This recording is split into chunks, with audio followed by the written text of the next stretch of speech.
ರೀ 2 ಗಂಟೆಯಿಂದ ನೋಡ್ತಾನೆ ಇದ್ದಾರೆ. ಮಧ್ಯಾಹ್ನ ಆಗೋಯ್ತು, ಊಟಕ್ಕೆ ಬಡಿಸ್ಬಿಡ್ಲಾ? ಪರಿಹಾರ ಸಿಗ್ತಾ ಸೋಮಿಯಾಜಿಗಳೇ? ಅದು ದಯವಿಟ್ಟು ಇಲ್ಲ ಅಂತ ಮಾತ್ರ ಹೇಳ್ಬೇಡಿ. ಹುಡುಕೆ ಇದ್ದಕ್ಕಿದ್ದಾಗೆ ಮಳೆ ಬಂದ್ಬಿಡ್ತಲ್ಲ.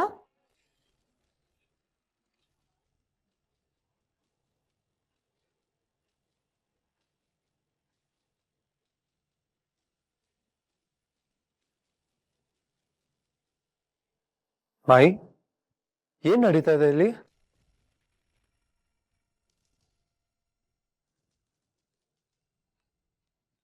ಅಮ್ಮ, ಯಾಕೆ ಇವರೆಲ್ಲ ಬಂದಿದ್ದಾರೆ?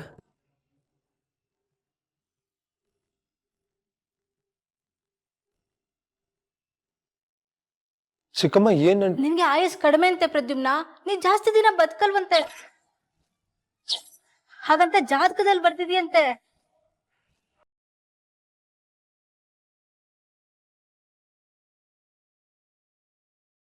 ಅಮ್ಮ, ಏನಂದೆ ನೀನು? ಅಣ್ಣ, ಮಂದಾಕಿನಿ,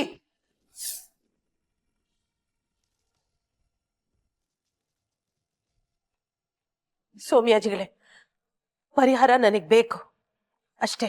ಆಗ್ಲೇ ಹೇಳಿದ್ನಲ್ಲಮ್ಮ, ಹಣೆಲ್ ಬರ್ದಿರೋದ್ನ ಆ ಬ್ರಹ್ಮ ಕೂಡ ಬದಲಾಯಿಸೋಕ್ ಆಗೋದಿಲ್ಲ ಅಂತ. ಆಯಸ್ಸು ಮುಗಿದಾಗ ನಿಮ್ಮ ಮೊಮ್ಮಗ ಈ ಭೂಮಿ ಬಿಡ್ಲೇಬೇಕು.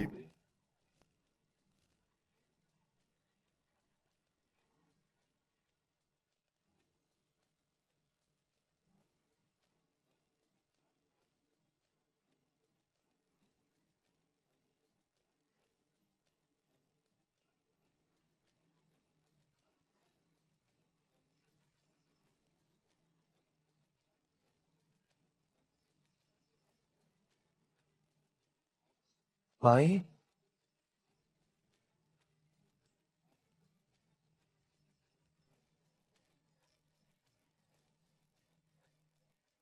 ನಿನ್ನ ಹತ್ರ ಯಮ ಬರಕ್ಕೂ ಬಿಡಲ್ಲ ಪ್ರದ್ಯುಮ್ನ. ಸಾವು ಮೊದಲು ನನ್ನನ್ನು ದಾಟ್ಕೊಂಡು ಬರ್ಬೇಕು.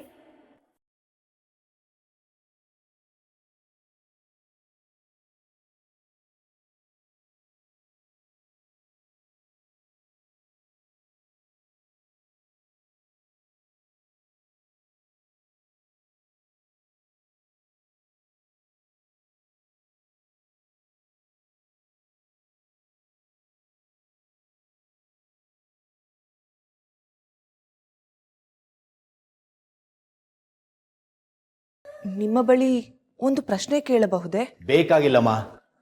ಮೊದಲೇ ನಿನ್ಗೆ ಏನು ಮಾತಾಡ್ತೆ ಅನ್ನೋ ಪ್ರಜ್ಞೆ ಇಲ್ಲ. ಪ್ರಶ್ನೆ ಕೇಳೋ ಸಮಯನ ಇದು? ದಯವಿಟ್ಟು ನೀನು ಸುಮ್ಮನೆ ಇದ್ಬಿಟ್ರೆ ಸಾಕು. ಪ್ರಶ್ನೆ ಕೇಳುವುದಕ್ಕೊಂದು ಕಾರಣವಿದೆ ಮಾನವ. ಏನಿದೆ ಪ್ರಶ್ನೆ? ಅದರಿಂದ ಯಾವ ಉಪಯೋಗನೂ ಇಲ್ಲ.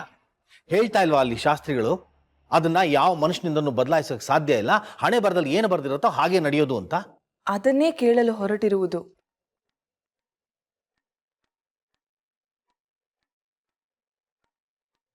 ಹಣೆ ಬರಹವನ್ನು ಬದಲಾಯಿಸಲು ಈ ಮುಂಚೆ ಮಾನವರು ಪ್ರಯತ್ನಿಸಿಯೇ ಇಲ್ಲವೇ ಗುರುಗಳೇ? ಪ್ರಯತ್ನ ಏನೋ ಮಾಡಿದ್ದಾರೆ, ಕಂಸ ಮಾಡಿದ್ನಲ್ಲ ಹಾಗೆ. 7 ಮಕ್ಕಳನ್ನ ಸಾಯಿಸಿದ್ರು ಅವ್ರ ಶಾಪ ಅವನಿಗೆ ತಟ್ತಲ್ಲ. ಕೃಷ್ಣನ್ ಕೈನಲ್ಲೇ ಅವನ್ ಸತ್ತ. ಇರಬಹುದು, ಆದರೆ ಕಂಸ ಕೇವಲ ಮನುಷ್ಯನಲ್ಲ, ರಾಕ್ಷಸ ರಕ್ತದವನು. ಭಗವಂತನಿಂದಲೇ ಸಾಯಬೇಕು ಎಂಬ ಶಾಪವಿತ್ತು. ಅದು ಅವನ ಕರ್ಮಫಲ. ಅವನನ್ನು ಬಿಡಿ.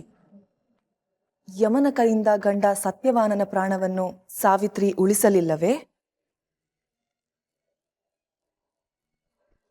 ಭಗೀರಥ ತನ್ನ ವಂಶದವರ ಪಾಪ ಕಳೆಯುವುದಕ್ಕೆ ಗಂಗೆಯನ್ನೇ ಭೂಮಿಗೆ ಹರಿಸಲಿಲ್ಲವೇ? ನಚಿಕೇತನ ಕಥೆ ಮರೆತು ಹೋಯಿತೆ? ಇಡೀ ಪ್ರಪಂಚವನ್ನೇ ಬದಲಾಯಿಸುವ ಮಾನವರು ಒಬ್ಬ ವ್ಯಕ್ತಿಯ ಆಯಸ್ಸು ಬದಲಾಯಿಸಲು ಸಾಧ್ಯವಿಲ್ಲವೇ? ಹಿಂದೆ ಆಗಿತ್ತಮ್ಮ, ಇಲ್ಲ ಅಂತಲ್ಲ. ಅದು ಪುರಾಣ, ಇತಿಹಾಸ. ಈಗಿನ ಕಾಲದಲ್ಲಿ ಹಾಗೆಲ್ಲ ಆಗೋಕ್ ಸಾಧ್ಯ ಇಲ್ಲ. ಇದು ಕಲಿಗಾಲ. ನಿಜ, ಕಲಿಗಾಲ. ಆದರೆ ಕಲಿಯುಗದಲ್ಲೂ ಭಕ್ತಿಯಿಂದ ಒಂದು ಕಾರ್ಯವನ್ನು ಮಾಡಿದರೆ ಏನಾದರೂ ಬದಲಾಗಬಹುದಲ್ಲವೇ? ನಿಜ, ಬದಲಾಗಬಹುದು.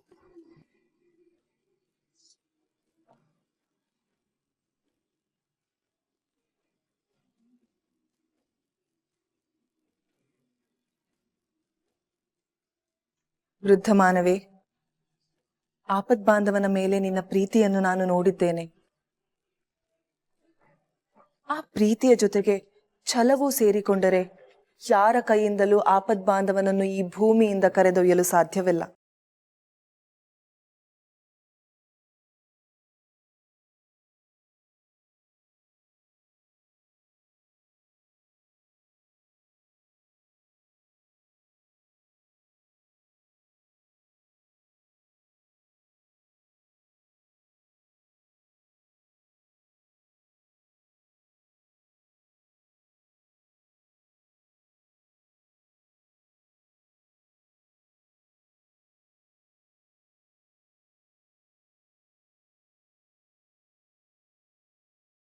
ಅಮೃಪಾಲಿ, ಬಾ ನಾವು ಫಸ್ಟ್ ಫ್ರೆಶ್ ಅಪ್ ಆಗೋಣ. ಅರ್ಥವಾಗಲಿಲ್ಲ. ನೀನ್ ಬಾ ಅಮೃಪಾಲಿ.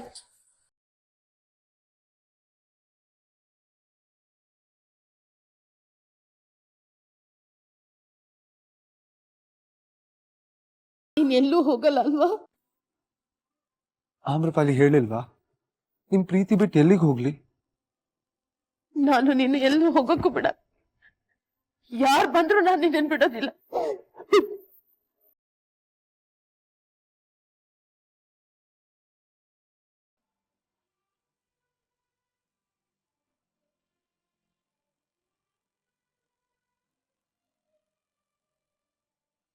ನಾನು ಎಲ್ಲೂ ಹೋಗಲ್ಲಮ್ಮ.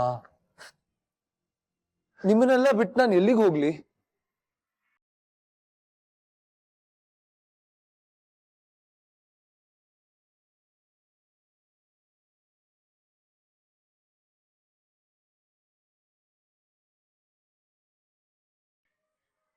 ಸೌಮ್ಯಾಜಿಗಳೇ, ನನ್ನಿಂದ ತೊಂದರೆ ಅವಮಾನ ಎರಡೂ ಆಯ್ತು. ದಯವಿಟ್ಟು ಕ್ಷಮಿಸ್ಬಿಡಿ. ನಿಮ್ ನೋವು ನನಗೆ ಅರ್ಥ ಆಗತ್ತೆ. ಆದ್ರೆ ಪರಿಹಾರ ಕೊಡೋಕ್ಕಾಗ್ತಿಲ್ವಲ್ಲ ಅಂತ ಸಂಕಟನೂ ಆಗ್ತಾ ಇದೆ.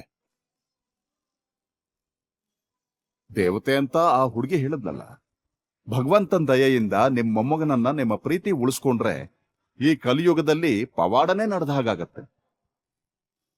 ನಿಮ್ ಬಾಯಿ ಹರಿಕೆ ಹಾಗೆ ಆಗ್ಲಿ. ಮಾಯ್, ತುಂಬಾ ಸುಸ್ತು ಮಾಡ್ಕೊಂಡಿದ್ದೀರಾ. ನೀವು ಇವಾಗ ರೆಸ್ಟ್ ತಗೊಂಡಿಲ್ಲ ಅಂದ್ರೆ BP ಹೈ ಆಗತ್ತೆ. ಮೊದಲು ಬನ್ನಿ.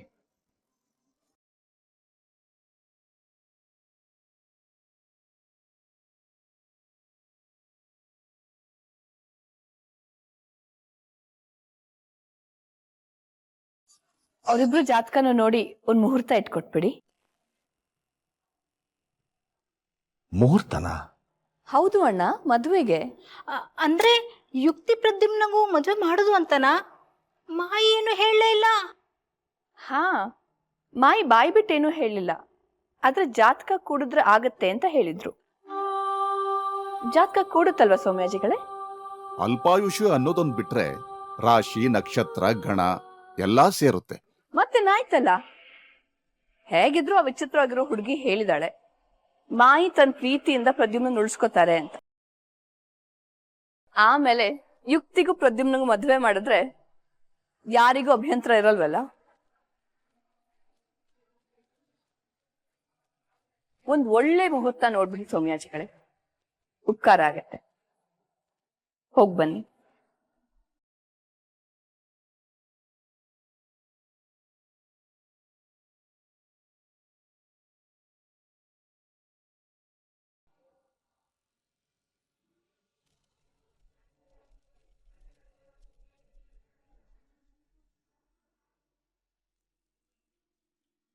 ಗಂಧರ್ವ ಮಯೂರ ಸಿಂಹಾಸನದ ಮೇಲೆ ನಿಜವಾದ ದೊರೆ ಕುಳಿತರೆ ಮಾತ್ರ ಶಾಂತಿ ನೆಲೆಸಲು ಸಾಧ್ಯ.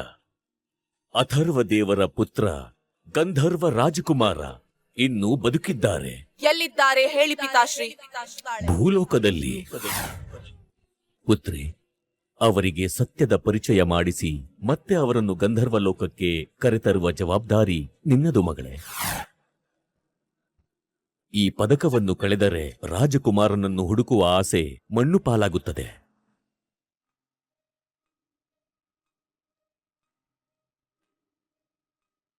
ಆಮ್ರಪಾಲಿ, ಚೆನ್ನಾಗಿ ಮಾತಾಡ್ದೆ ನೀನು. ಇಂದು ಎಲ್ಲರೆದುರು ಮಾತನಾಡುತ್ತಾ ನನಗೆ ಒಂದು ಪಾಠ ಸಿಕ್ಕಿತು ಪುಟಾಣಿ. ಪಾಠನ ಏನದು? ಯಾವತ್ತೂ ಎದೆಗುಂದಬಾರದು ಎಂಬ ಪಾಠ. ರಾಜಕುಮಾರ ಸಿಕ್ಕಿಲ್ಲ, ತಂದೆಯವರಿಗೆ ಕೊಟ್ಟ ಮಾತನ್ನು ಉಳಿಸಿಕೊಂಡಿಲ್ಲ ಎಂಬ ಯೋಚನೆ ಯಾವಾಗಲೂ ನನ್ನನ್ನು ಕಾಡುತ್ತಿರುತ್ತದೆ. ಆದ್ರೆ ನೀನು ಹುಡ್ಕೋಕ್ ಬಂದಿನ ಬರೀ 5 ದಿನ ಆಗಿದೆ ಅಷ್ಟೇ. 5 ದಿನಗಳಲ್ಲಿ ದುಷ್ಟ ಧನಂಜಯ ಇನ್ನೇನು ಅನಾಹುತ ಮಾಡಿರುತ್ತಾನೋ, ಇನ್ನೇನು ಹಾನಿ ತಂದಿರುತ್ತಾನೋ. ಇಲ್ಲ, ನಾನು ಭಯಕ್ಕೆ ನನ್ನ ಮನಸ್ಸನ್ನು ಒಪ್ಪಿಸುವುದಿಲ್ಲ. ವಿಧಿಯನ್ನು ಬದಲಿಸಬೇಕಾದರೂ ಸರಿ, ನಾನು ರಾಜಕುಮಾರನನ್ನು ಹುಡುಕಿ ಕರೆದುಕೊಂಡೇ ಗಂಧರ್ವ ಲೋಕಕ್ಕೆ ಹೋಗುತ್ತೇನೆ.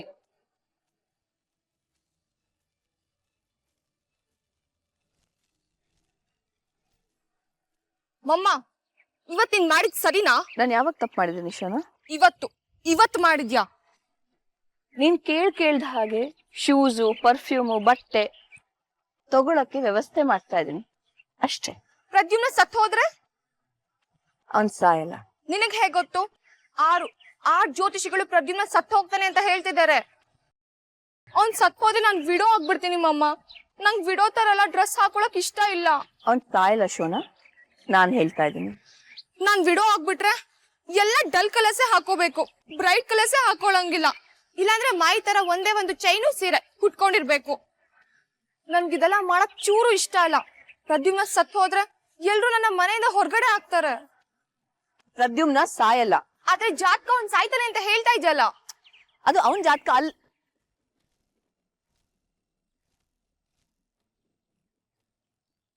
ಏನ್ ಹೇಳ್ತಾ ಇದ್ಯಮ್ಮಮ್ಮ?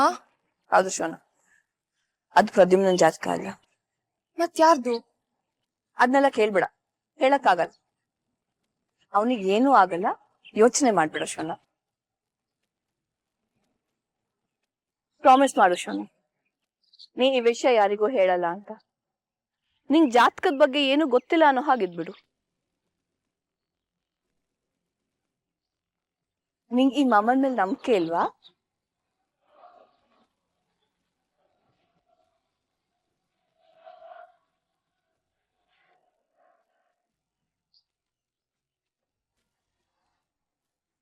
ನಾನು ನಿನಗೋಸ್ಕರನೇ ಇದನ್ನೆಲ್ಲ ಮಾಡ್ಸೋದು ಶೋನಾ.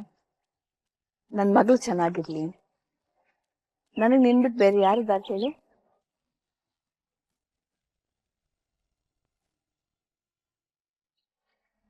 ನನ್ಗೂ ನಂಬಿಕೆ ಇದೆ ನೀನ್ ರಾಜ್ಕುಮಾರನ್ನ ಹುಡುಕಿ ಕರ್ಕೊಂಡು ಹೋಗ್ತೀಯಾ ಅಂತ. ನೀವು ಮಾನವರು ಧನ್ಯವಾದ ಹೇಗೆ ಹೇಳುತ್ತೀರಿ? ಧನ್ಯವಾದ, ಹಾ, ಥ್ಯಾಂಕ್ ಯು ಅಂತೀವಿ. ಥ್ಯಾಂಕ್ ಯು ಪುಟಾಣಿ.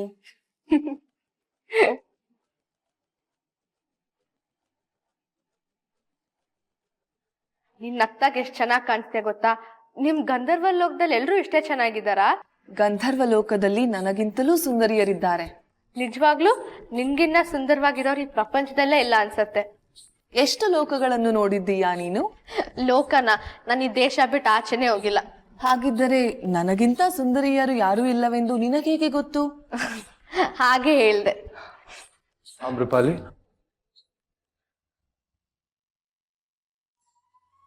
ವೃದ್ಧ ಮಾನವೇ, ತಾವು ಹೇಳಿ ಕಳುಹಿಸಿದ್ದರೆ ನಾನೇ ಬರುತ್ತಿದ್ದೆ. ತಾವು ಆಯಾಸ ಮಾಡಿಕೊಳ್ಳುವ ಅವಶ್ಯಕತೆ ಏನಿತ್ತು? ಪರವಾಗಿಲ್ಲಮ್ಮ.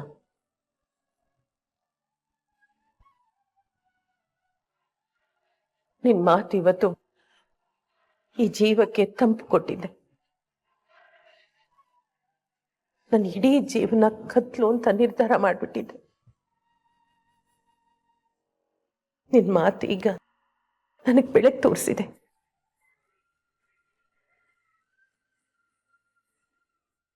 Thank you. ಬನ್ನಿ ಮಾಯಿ, ನೀವು ರೆಸ್ಟ್ ತಗೋಬೇಕು.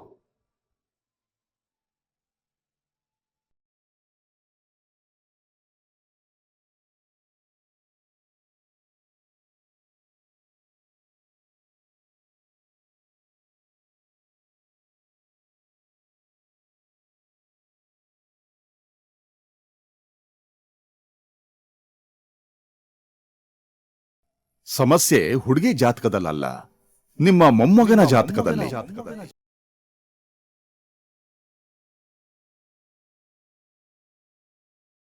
ನಿಮ್ಮ ಮೊಮ್ಮಗ ಅಲ್ಪಾಯುಷಿ.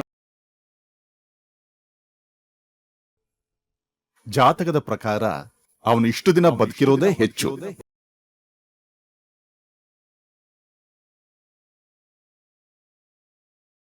ಅಮ್ಮ, ಛಾಯಾ, ನೀನ್ ಯಾಕಮ್ಮ ಬರಕ್ ಹೋದೆ? ಕರ್ದಿದ್ರೆ ನಾನೇ ಬರ್ತಿದ್ನಲ್ಲ. ಅಮ್ಮ ಪ್ಲೀಸ್, ಪ್ರತಿಯೊಬ್ಬನೂ ಹೀಗೆ ಹೇಳ್ತಾನೆ, ನೀನು ಹೀಗೆ ಹೇಳ್ತಿದ್ಯಾ. ನನಗೆ ಕಾಲಿಲ್ಲದೆ ಇರಬಹುದು, ಆದರೆ ನಡೆಯೋ ಛಲ ಇದೆ. ನಂಗೆ ಗೊತ್ತು ಕಣೆ ನಿಂಗೆ ಬೇಜಾರಾಗುತ್ತೆ ಅಂತ, ಆದ್ರೆ ನಾನು ನಿನ್ನಮ್ಮ ಅಲ್ವಾ? ಬೇಡ ಬೇಡ ಅಂದ್ರೂ ಆ ಯೋಚನೆ ಬರುತ್ತೆ. ಸಾರಿ. ಮಗಳ ಹತ್ರ ಸಾರಿ ಎಲ್ಲ ಏನಮ್ಮ, ಸುಮ್ಮನೆ ಹೇಳ್ದೆ ಅಷ್ಟೆ. ಅಮ್ಮ, ಇದು ನಿನಗೆ ಕೊಡೋಣ ಅಂತ ಬಂದೆ.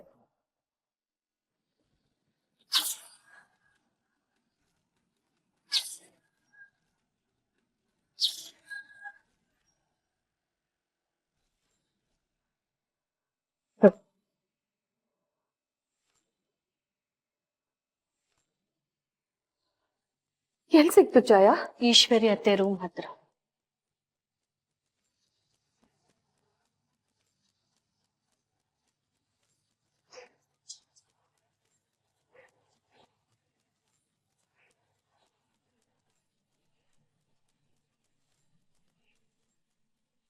ಒಬ್ಳೆ ಹೀಗೆ ಎಷ್ಟು ದಿನ ಅಂತ ಕಷ್ಟ ಅನುಭವಿಸ್ತೀಯಮ್ಮ?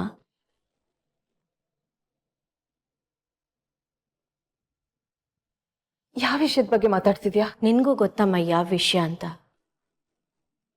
ಈ ಮನೇಲಿ ಏನ್ ನಡೀತಾ ಇದೆ ಅಂತ ಗೊತ್ತಾಗ್ದಿರೋಷ್ಟು ದಡ್ಡಿ ಅಲ್ಲ ನಾನು. ನಾನ್ ನಿನ್ ಮಗಳಮ್ಮ, ನನ್ನ ಹತ್ರ ಆದ್ರೂ ಹೇಳ್ಕೊ, ಮನ್ಸು ಹಗುರ ಆಗುತ್ತೆ.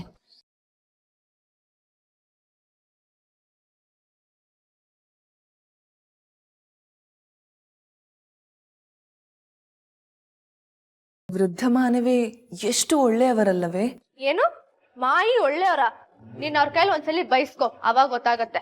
ತಪ್ಪು ಮಾಡಿದವರಿಗೆ ಆ ಭಯವಿರಬೇಕು, ತಪ್ಪೇ ಮಾಡದಿದ್ದರೆ ಆಯಿತು. ನಿನಗ್ ಸರಿ ಅನ್ಸಿ ಅವ್ರಿಗೆ ತಪ್ಪು ಅನ್ಸಿದ್ರೆ? ನೀನು ಹೇಳುವುದರಲ್ಲೂ ನಿಜವಿದೆ. ಸರಿ, ಅದ್ ಬಿಡು. ಈಗ ರಾಜ್ಕುಮಾರನ್ ಹೇಗ್ ಹುಡ್ಕದ್ ಹೇಳು, ನಾನು ಸಹಾಯ ಮಾಡ್ತೀನಿ. ರಾಜಕುಮಾರನನ್ನು ಹುಡುಕುವ ಮೊದಲು ನನ್ನ ಪದಕವನ್ನು ಹುಡುಕಬೇಕು. ಪದ್ಕನ? ಹೌದು, ಪದಕದ ಸಹಾಯವಿಲ್ಲದೆ ನಾನು ರಾಜಕುಮಾರನನ್ನು ಹುಡುಕಲು ಸಾಧ್ಯವಿಲ್ಲ. ಎಲ್ಲೋಯ್ತು ಪದ್ಕ? ಅಂದು ಅಪಘಾತವಾದಾಗ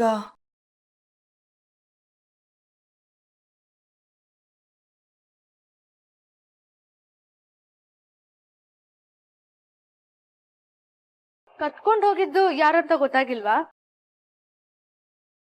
ಇಲ್ಲ ಪುಟಾಣಿ. ಅಲ್ಲ, ಅವನ್ಗೇನ್ ಗೊತ್ತಾಯ್ತು ನಿನ್ ಪದ್ಕ ಕತ್ಕೊಂಡ್ ಹೋಗಕ್ಕೆ? ಪದಕ ಹೊಳೆಯುತ್ತಿತ್ತು, ಅದನ್ನು ನೋಡಿ ಕದಿಯಬೇಕೆಂದು ನಿರ್ಧರಿಸಿದನೋ ಏನೋ. ಪದ್ಕ ಹೊಳಿಯತ್ತ? ಹೌದು, ರಾಜಕುಮಾರ ಹತ್ತಿರವಿದ್ದಾಗ ಪದಕ ಹೊಳೆಯುತ್ತದೆ.